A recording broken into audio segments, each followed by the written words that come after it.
जम्मू कश्मीर में विधानसभा चुनाव को लेकर सरगर्मियां तेज हो चुकी है। राजनीतिक पार्टियों ने सियासी बिसातें बिछाना शुरू कर दिया है।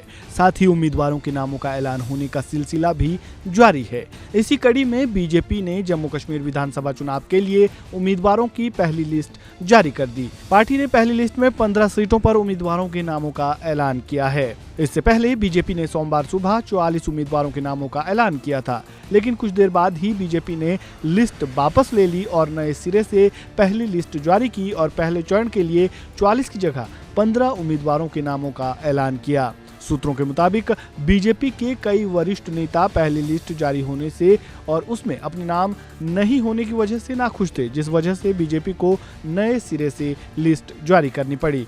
इससे पहले जारी की गई लिस्ट में जम्मू कश्मीर में बीजेपी के कई बड़े नेताओं को टिकट नहीं दिया गया था। इसमें पूर्व डिप्टी सीएम और जम्मू कश्मीर विधानसभा के पूर्व अध्यक्ष डॉक्टर निर्मल सिंह भी शामिल थे। निर्मल सिंह ने 2014 में विलावर विधानसभा सीट से जीत हासिल की थी। वहीं पूर्व डिप्टी सीएम कविंद्र गुप्ता को भी टिकट नहीं मिला।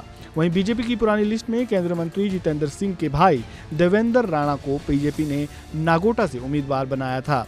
देवेंद्र राणा नेशनल कॉन्फ्रेंस छोड़कर बीजेपी में शामिल हुए थे। बीजेपी की लिस्ट में 2 कश्मीरी पंडितों को भी जगह दी गई थी।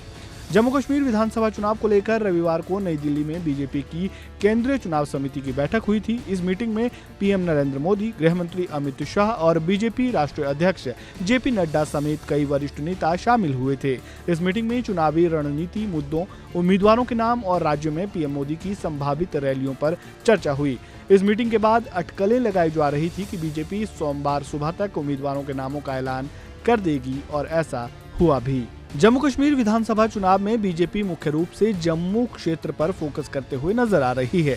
यही वजह है कि पीएम मोदी विधानसभा चुनाव के मद्देनजर जहां जम्मू में 8 रैलियां कर सकते हैं, तो वहीं कश्मीर में पीएम मोदी की 2 रैलियां करवाई जाने की योजना है। बता दें कि केंद्र शासित प्रदेश जम्मू कश्मीर की 90 विधानसभा सीटों पर मतदान के लिए चुनाव आयोग ने चुनाव तारीखों का ऐलान कर दिया है। जम्मू कश्मीर में 3 चरणों में 18 सितंबर, 25 सितंबर और 1 अक्टूबर को मतदान होगा।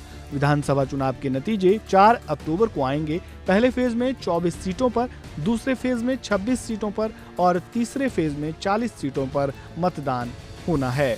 इस खबर में फिलहाल इतना ही। खबरों से जुड़े ताज़ा अपडेट के लिए बने रहें वन इंडिया हिंदी के साथ। धन्यवाद।